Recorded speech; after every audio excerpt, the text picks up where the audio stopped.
अंत भला तो सब भला। रोली की शादी उसके माँ बाप एक आलसी लड़के से करा देते हैं। चलो, रोली की शादी हुई और हमने गंगा नहाई। और क्या, बेटियां तो होती ही हैं बोझ। हाँ, पर अब क्या चिंता, उतार तो दिया बोझ तुमने, अब वो लोग समझे। ससुराल में रोली का पति कहता है, देखो, मैं कोई काम नहीं करता, ये बात तुम्हारे मम्मी पापा को बता दी थी मैंने। अब जो किराया आता है दुकान का, उसी से घर का गुजारा करना है। कभी भूल से भी कोशिश ना करना किसी चीज की डिमांड की। क्या मम्मी पापा को पता था कि आप कोई काम नहीं करते? और क्या, बड़ा अच्छे से पता था। उन लोगों को तो तुम बोझ लगती थी, बोल रहे थे कि बस शादी कर लो और कोई मतलब नहीं है। रोली को ये सुनकर बहुत गुस्सा आता है, लेकिन करती भी तो क्या, क्योंकि वो जानती थी कि उसके माता पिता ऐसे ही हैं। जैसे तैसे रोली दिन काट रही थी। रोली को एक प्यारी सी बेटी होती है। धीरे धीरे वो बड़ी होती है और उसके साथ उसकी जरूरतें भी बढ़ती जाती है। सुनिए जी, अब तो सिमी बड़ी हो रही है, उसका स्कूल में दाखिला कराना है। मैंने अब तक तो जैसे तैसे समय काट लिया, लेकिन मैं बच्चे की परवरिश में कोई कमी नहीं रखूंगी। अरे क्या है यार, तो लगता है कोई ना कोई काम ढूंढना ही पड़ेगा। अब पति रोज काम की तलाश में जाता और बिना किसी काम के वापस आ जाता। रोली समझ जाती है कि पति के अंदर अब काम करने की क्षमता नहीं है। वो बेटी को उच्च शिक्षा देने के लिए कुछ करना चाहती थी, लेकिन करती तो क्या करती। एक दिन रोली की सहेली कहती है, रोली, मेरी कोई औलाद नहीं है। अगर तू मेरी औलाद को जन्म दे तो मैं तुझे तेरे मुंह मांगे पैसे दूंगी। अरे, तेरी औलाद को मैं कैसे जन्म दे सकती हूँ? सरोगेसी से। बच्चा मेरा और वैभव का ही होगा, लेकिन कोख तेरी होगी। ये संभव है रोली। रोली कुछ सोचकर कहती है, मुझे मंजूर है, लेकिन मैं इसका 2 लाख रुपया लूंगी। अरे कोई बात नहीं, मुझे मंजूर है। रोली खुश हो जाती है कि एक बच्चा पैदा करने का उसे 2 लाख रुपया मिलेगा। वो घर आकर पति को बताती है, वो भी खुश हो जाता है। अब क्या था, डॉक्टर के पास जाकर सहेली का बच्चा रोली की कोख में पलने लगता है। मुझे 20,000 चाहिए मेरे बेटी के एडमिशन के लिए। हाँ हाँ ठीक है, मैं उसके एडमिशन से लेकर सारे खर्चे उसके अकाउंट में डाल रही हूँ। रोली की बेटी का एडमिशन हो जाता है। रोली को लगता है कि वो अब सब कुछ ठीक कर देगी। दिन और महीने आगे बढ़ते हैं। अब एक दिन, एक बात कहूँ जी, काश इस बच्चे को मैं रख पाती। मैं अब इससे काफी जुड़ गई हूँ। अरे यार, पता नहीं किसका बच्चा है, अपने पास है ना अपनी मुन्नी। हाँ, लेकिन अब मैं भी इस बच्चे से जुड़ाव फील करने लगी हूँ, लेकिन मैं ये जानती हूँ कि ये मेरा बच्चा नहीं है। दोनों की जिंदगी ठीक चल रही थी, लेकिन कहते ना कि सुख का पल ज्यादा लंबा नहीं होता। एक दिन रोली की सहेली का फोन आता है।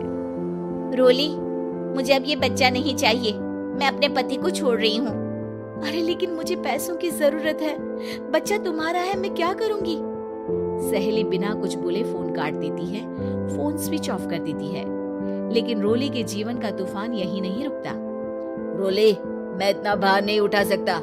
आज पढ़ाई का पैसा मांग रही हो, कल को शादी, कॉलेज और पता नहीं क्या क्या। मैं तुम्हें छोड़ रहा हूँ, अपनी बच्ची उठाओ और निकलो इस घर से। अरे पर मैं कर तो रही हूँ ना बच्चे के लिए काम, आप आराम से रहिए ना।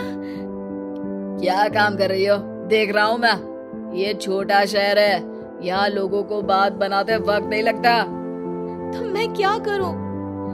ज्यादा पढ़ी लिखी नहीं हूँ, कैसे घर के खर्चे चलाऊं? और आप तो काम करना ही नहीं चाहते।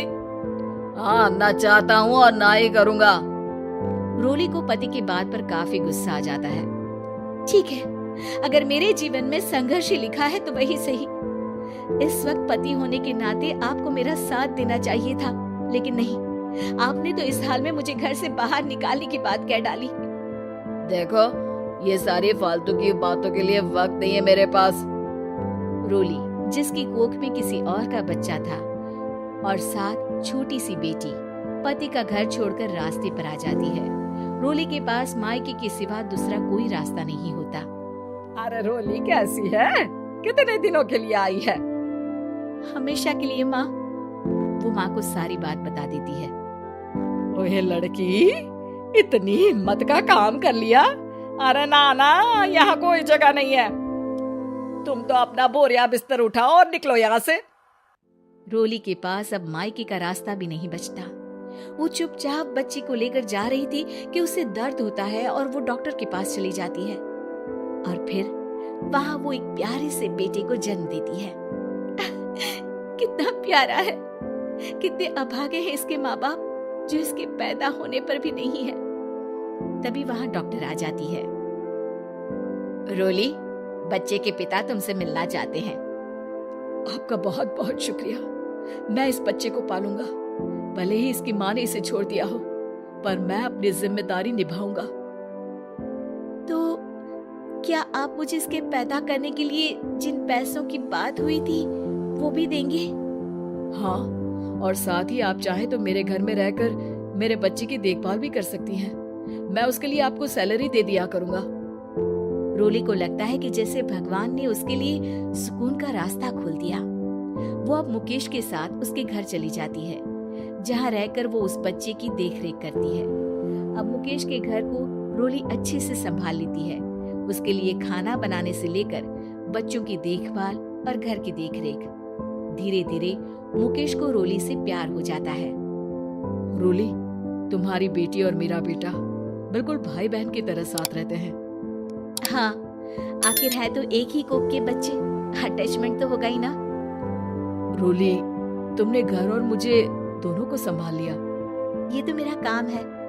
आपने भी तो मुझे छत दी जिससे मैं अपनी बेटी की पढ़ाई और भविष्य के लिए पैसे जोड़ सकूं। रोली, क्या तुम मुझसे शादी करोगी? अब मैं जानता हूँ तुम्हारी भी शादी कुछ खास अच्छी नहीं रही। रोली को मुकेश की बात ठीक लगती है। वो उसे हाँ बोलने की सोच ही रही होती है कि उसके पहले पति का फोन आ जाता है। रोली, मैं बहुत परेशान हूँ। मेरा एक्सीडेंट हो गया है। मैं चाहता हूँ तुम वापस आ जाओ। रोली को पुराने पति की चिंता होने लगती है। वो सोचती है कि वो क्या कर रही थी। हाँ ठीक है, मैं आ रही हूँ। हाँ रोली, आ जाओ, लेकिन बच्ची को कहीं हॉस्टल में छोड़कर आना, क्योंकि मैं नहीं चाहता कि हम लोगों के बीच फिर से वो सारी बातें हो।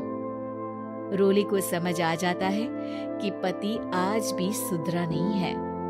वो पति के पास जाने से इनकार कर मुकेश को हाँ कर देती है।